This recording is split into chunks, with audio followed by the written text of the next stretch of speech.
I'm going to be talking about decision support systems.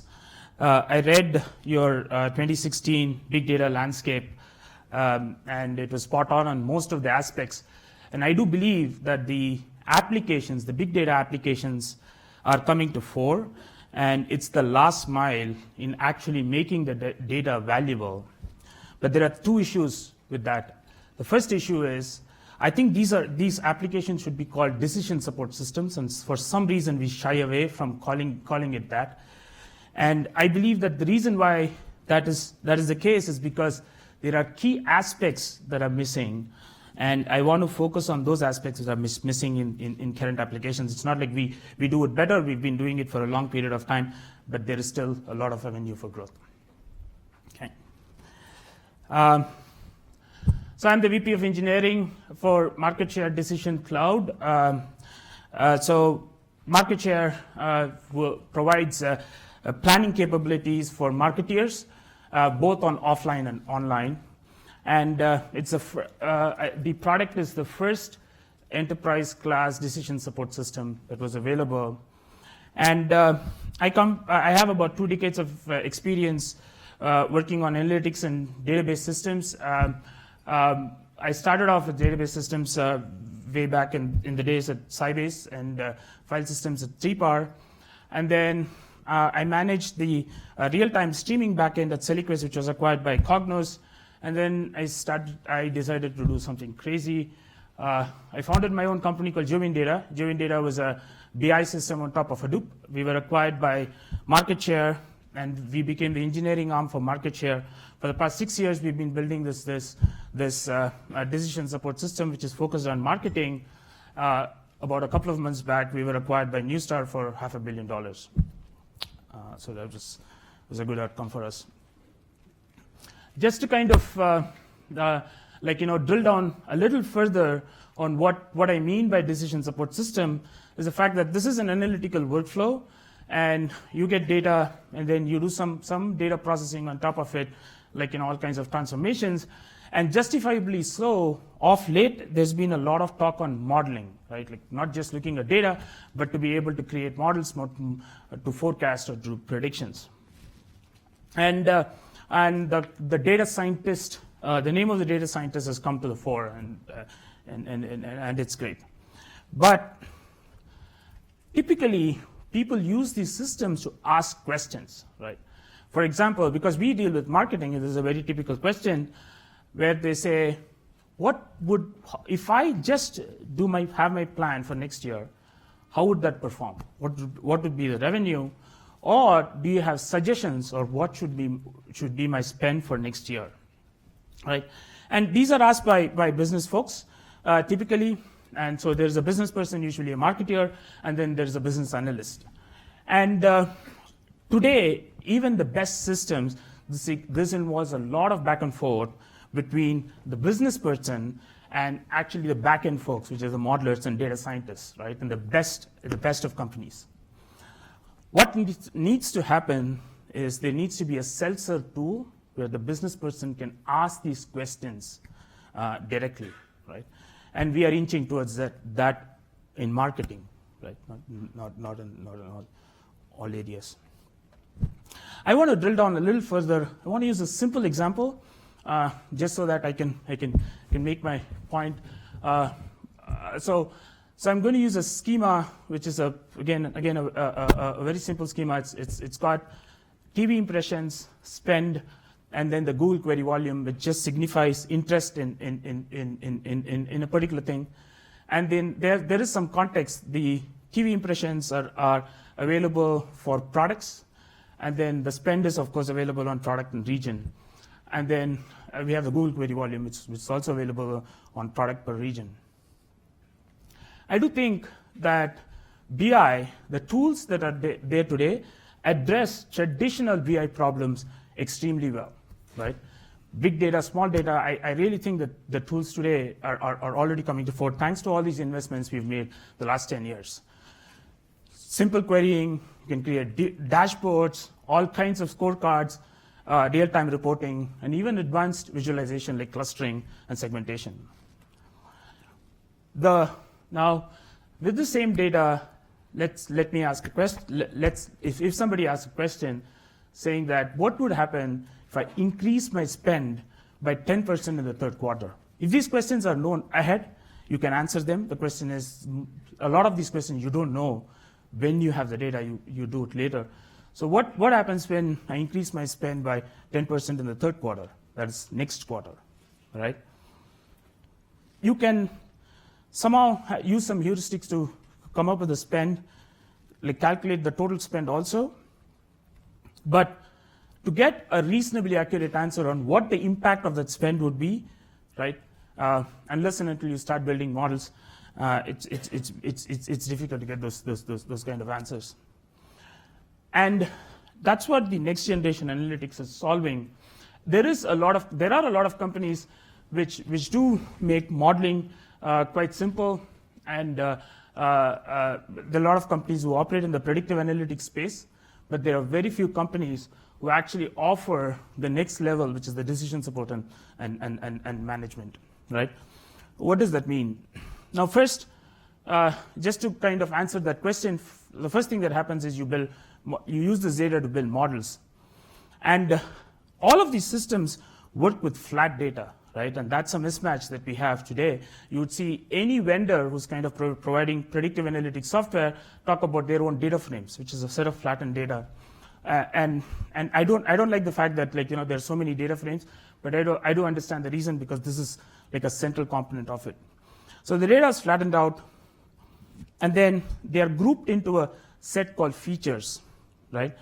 Just as an FYI, as I walk through the process, there are people who are modelers who would probably find this too simple, and then there are people who are not exposed to modelers who will find it, like, too vague. So I had to kind of match something in between. So if there are any questions, I can take it in the Q&A section. So the data is then grouped into grouped into sets called features. And here I've got two features: the TV product impressions and TV local product spend. Clearly, there are lots of features possible, and this is another area where folks spend a lot of time to identify the right set of features. And once you select the set of features, then you need to group that into an equation, some kind of an equation. And the form of equation and, like, how you kind of group these features to come up with an equation is also an important choice. And then you see those two constants there, C1 and C2. So you would use estimation software to estimate the coefficients, right? That's the next thing. So you select these features, estimate the coefficients, and once you have estimated the coefficients, then all of these predictive analysis or scoring are just matrix operations on top of the model and the coefficients.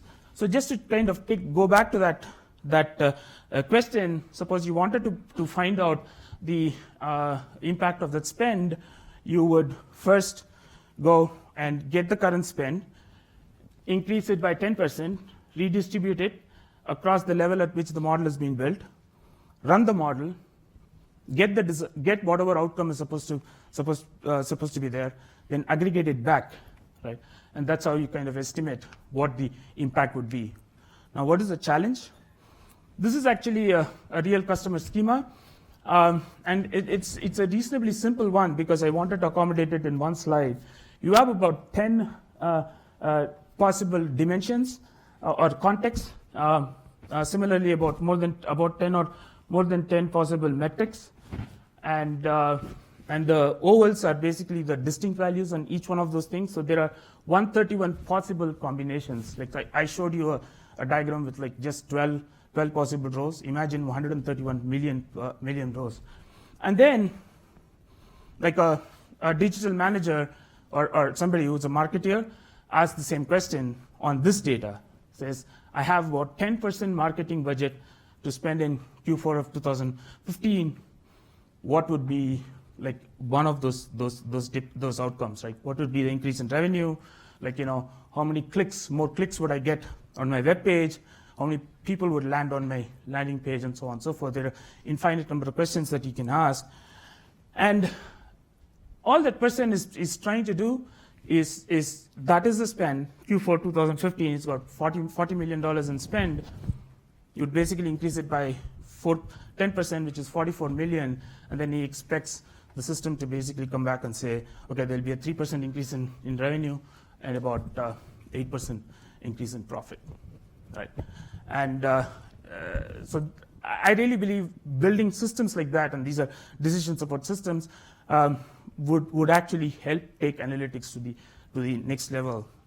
And what is missing? It is the ability to actually work on large volumes of data and to be able to run these kind of scoring at any level, and to be able to provide results in a reasonable time. We are still working on just doing pure reporting, or very simple analysis as opposed to analysis like this. Just some results from market share. When we started off way back in 2010, we had about 2 million data points in our set. We had about 1,200 features that we could select. We would take tens of minutes to run these simulations. Now, fast forward 2015, those were all the 2010 to 2014 data were all offline data, aggregated data, and then in 2015 we worked with online data, about 4.5 billion data points, close to 600 million possible variables in our model, and we can run these simulations in sub-seconds. And similarly, we've also brought down the time to actually build these models initially quite significantly also. I have about 3 minutes left, so I'm going to go through it quickly. And this is kind of the infrastructure that we have.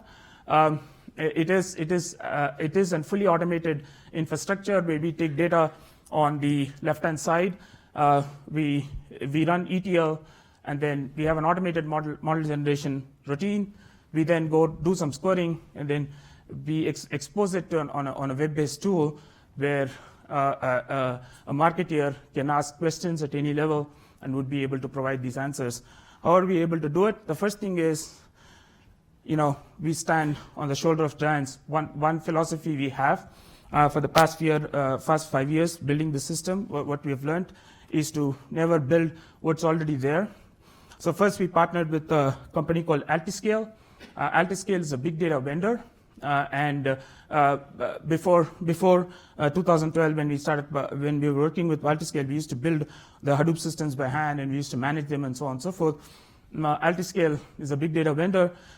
They manage the Hadoop instances, and that's a huge help. And more importantly, they've provided a data science toolkit on top of it, which has modeling, visualization, and more other advanced capabilities, which we don't have to maintain and manage ourselves. And that's a huge help. And then we use H2O, OX data for our modeling. This helps us model on big data directly, as opposed to we hand doing that with R. And then we use Elation for our cataloging. This is a metadata for managing our metadata. And then finally, we use Arcadia data for all visualization on top of the data. And there's another thing, that even though we are an analytics company, we did want very advanced capabilities in reporting. What Arcadia helps us do is have our business users author these reports and then publish this directly onto our tool, as opposed to us doing it. And then our focus area was to be able to take that platform and then make it config driven, right? So which everything has to be driven by configs, as opposed to writing it ad hoc. Right now, we've been successful in taking major modules like ETL, the model generation, and so on, the scoring, to be config driven. And we are hoping once we work with enough customers, most of these configurations will be run by metadata, which means that everything will be automated. And the second big focus, and this is where most of the current BI tools lack, is to provide that real-time simulation engine. The big challenge is, as you are running these simulations, you make a lot of data changes, and these are large volume of data changes, and these large volume of data changes needs to get propagated to where the modeling happens. And so this whole I/O about creating this new data frame as you're asking the question, and once the modeling engine comes back with an answer, taking that data and then bringing it back to the user. We spent quite a lot of time on it, and then normally when you have models, even though you kind of test the models reasonably well, there are lots of questions about the outcomes do not actually go and fit a business. So what you need to do is you need to have some constraints or a general purpose constraint engine to be able to support that the simulation engine. We worked on that, and then collaboration. There's a lot of, like, when you're working with these models, when you're running these simulations, it doesn't happen with one person. There are a whole bunch of people who work on it. So we've worked on a lot of collaboration software to be able to support this analysis also.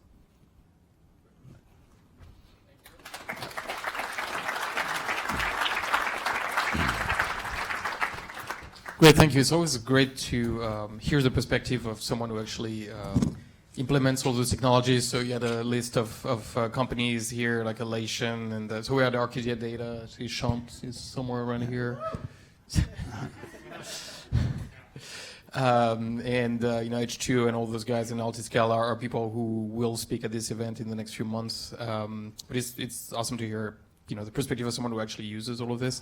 Any lessons learned on your way to this massive increase in data points that you use to feed the models? Did anything break? Did anything not work before you arrived at this architecture that you have now? Yeah, the past 5 years have been a lot of blood, sweat, and tears actually, as we moved from models which are very small to large models. So lots of lessons learned. The most important lesson that we had learned in productizing, in analytics, thing like that, is to have control on data management. Data management is where it kind of breaks. As long as you have control on data management, the modeling piece becomes a lot easier. That's the first thing.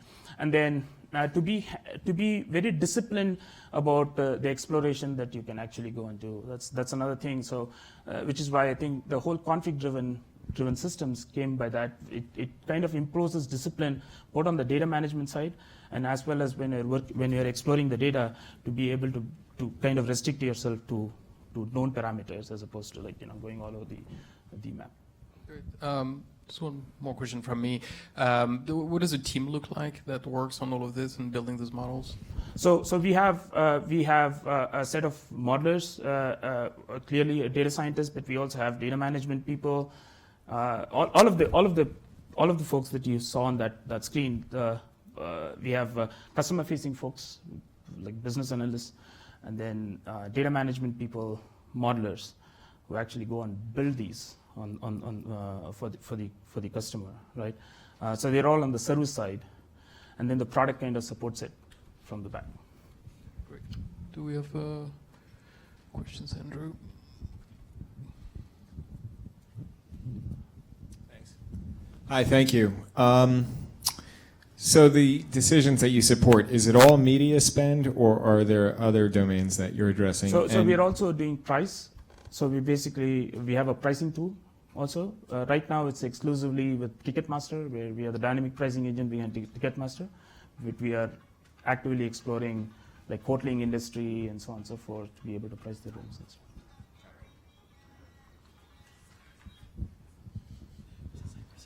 Hey, I'm wondering who is your typical user and what is their level of technical depth? Specifically around, to what extent do they understand the models that are scoring their data? Yeah, and that's an evolution that we had. When we started, it was typically a data analyst or somebody who understood data very well, and not only understood data, would be able to understand models extremely well. Over the past 5 years, we have evolved to common business users. That's why I had a VP digital manager, or folks in the marketing department who can actually go across the chain, starting from the CMO to the VPs to campaign managers who can actually use a tool and start making day-to-day decisions. Great. Time for one more. I was wondering how you guys view walled gardens like Facebook and Twitter and the value of that data and what you see happening in the future.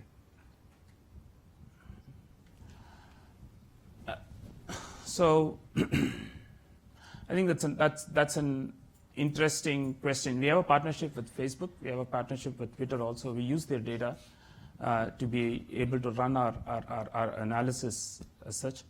I really don't have a, I mean, because we use their data and it does help us, the data does help us in actually going and producing these models. I haven't seen an issue per se, but probably I'm not looking at the right kind of problem. Great. Okay. One last one. More to the wall garden question.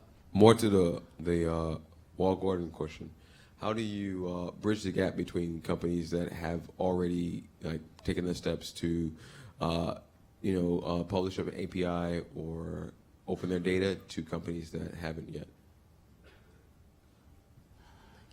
I mean, we would obviously love everybody to publish APIs and to be able to kind of not go through several layers to get the data. Having said that, our models are comprehensive, and therefore it requires all the data. So we do the dirty work. So clearly, yeah. I mean, if you have APIs, it helps. It is not there today, so we have to do a lot of dirty work ourselves. Okay, great. Thank you very much, Satya. Thank you.